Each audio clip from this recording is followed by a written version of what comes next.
Master fear to overcome anxiety. I'm Dr. Trish Leigh.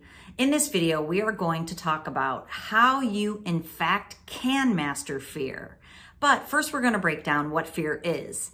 Then we're going to talk about number 2, what fear does to your brain and how it keeps fear going.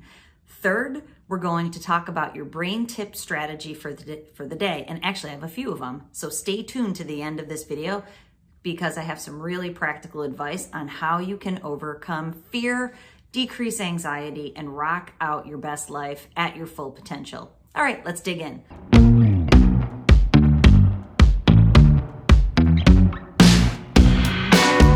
Number 1, mastering fear. What is fear?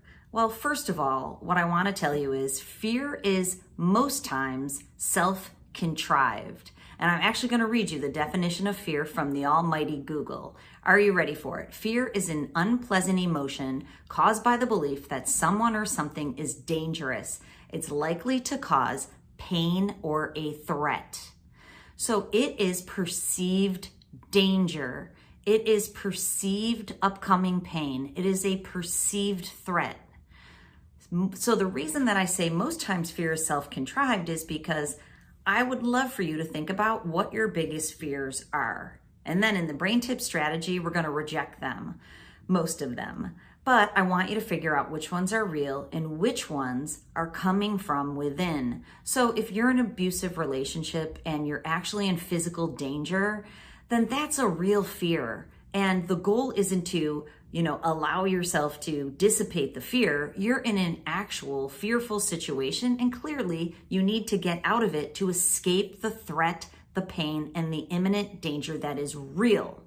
So of course, some fears are real, but many of them are created in our minds and they're perpetuated there.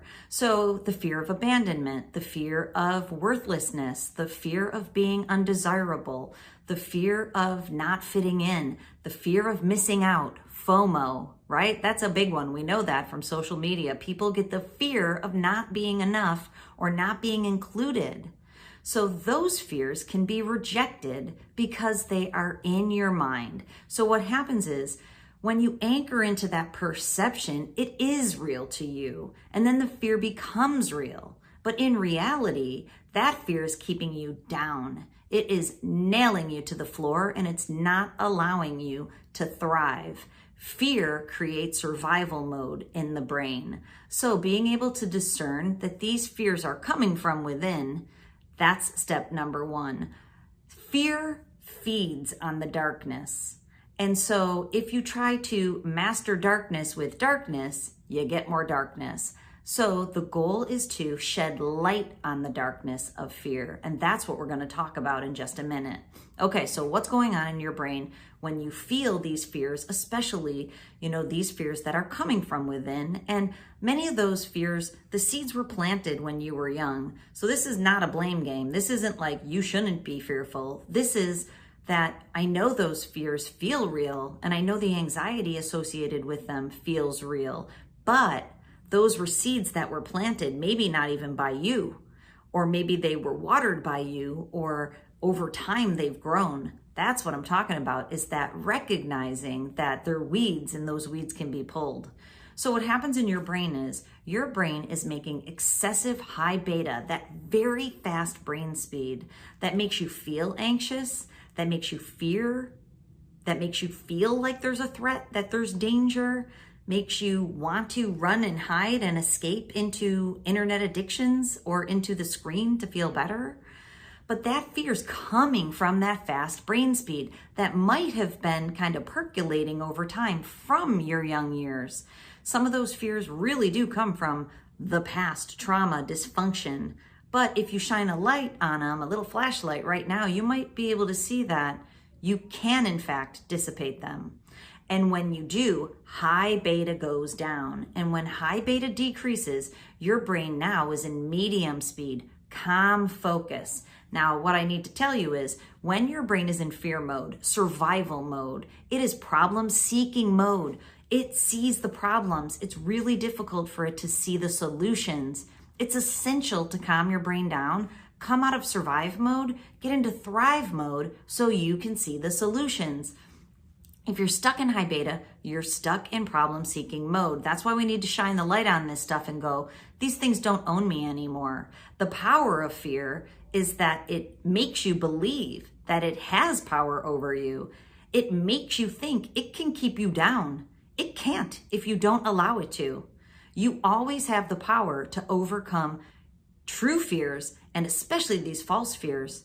So in the example of an abusive relationship, you have the power to get yourself out of that dynamic. And I know it's difficult. I'm not saying it's easy, but if you could bring your brain into thrive mode, you would not allow yourself to stay in that situation. And I do get there's some complicated situations, so I'm not, counting that down, but I'm saying there's solution in there when you can get your brain into solution mode.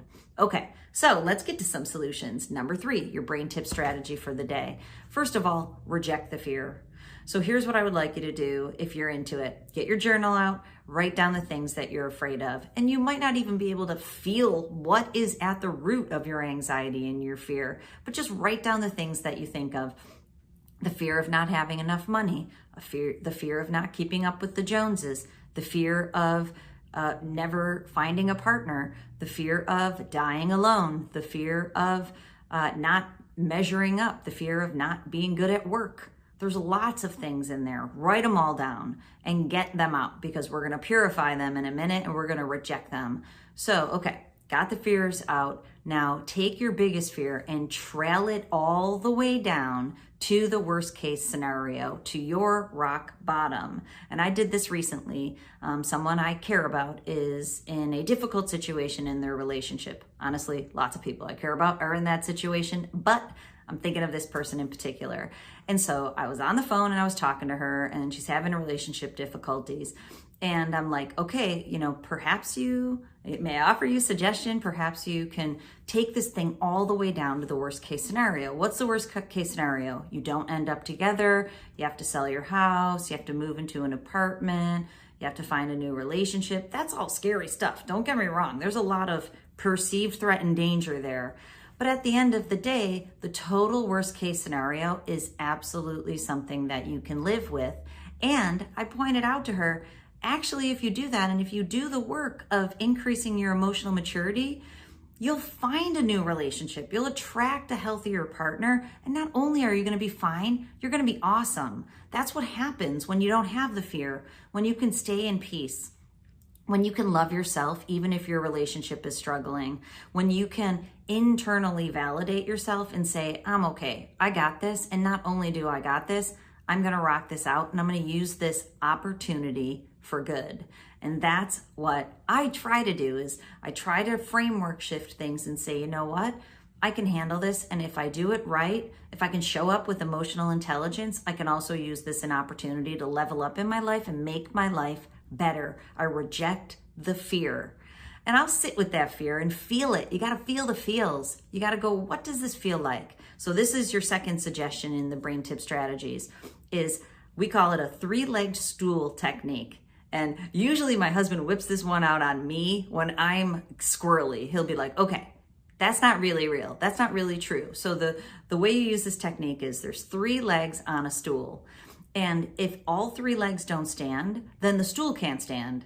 So unless you have all the pieces of the fear that you have, unless they all are true, then your fear is not true. So when I say, we are going to run out of money, which actually I haven't said in a long time because I've been working on my money stuff, but we'll just go with that one. We're going to run out of money. This is true. That man wants this fancy schmancy refrigerator, which I do not like, and I refuse to pay the amount of money for it. But his birthday's coming up. I might have to cave because the fridge is on its last leg. But, he's like, we need to get this fridge. I'm like, no way, dude. I'm not spending that amount of money on the fridge because we don't have enough money for that fridge. And really, I don't value it, but we're going to use it as an example. And he's like, we totally have enough money for that fridge. So you're telling me we don't have, and so this is the stool exercise. If we buy that fridge, we're not going to be able to pay our bills. No, that's not true. The leg comes off. If we buy that fridge, you're going to have to stay up at night and worry about money. No. So when we take those legs away from the stool, the fear of not having enough money to buy that fridge completely becomes not true. And then enables you to act in a way that is congruent with a person who is confident and doesn't have the fear. So going back to my friend who's having relationship problems, she ended up saying, I'm going to die alone. And, at my age, I'm never going to find a great partner. That's not true. So that's why I said, there's lots of partners out there that are in the same situation as you, unfortunately. So if you become healthy, you may attract a healthier partner. And she's like, you're right. Because that three-legged stool isn't true. One leg is, there are no partners out there at my age. Not true. That leg falls away. I'll never be able to find a partner. She's super outgoing. There's no way. That leg isn't true either. I know it's a scary place to be when a relationship ends and you're not sure what your future looks like. That's the fear of danger or threat. Things are different, things are changing, but if you settle into peace, love, and joy, you can move through it. Okay, so let's think of how you can master those feelings of love, peace, and joy. And it comes from internal validation and recognizing your own self-worth. So even if everybody abandons you, you can stay in peace and joy. I've had some share of abandonment in my life, or at least emotional abandonment, but I've come to the place where I'm like, you know what? Even if I'm old and by myself, writing and making videos, I'm gonna be fantastic. Of course I don't want that. Of course I want my beautiful people to be with me. But at the end of the day, I know that I can validate myself from within. And of course I'm gonna stay connected to those people, but find the peace within you while you're in the storm of fear, but reject that fear. That fear is false. You actually can get to a place where you are peaceful and that you know that your experiences are moving you forward, not backward. That's the place to be. Look at every opportunity as an opportunity to level up if you can stay in peace. And I know you'll be able to. Okay, I hope that helps you out. And if you're looking for help on this journey, please reach out to me, drtrishleigh.com.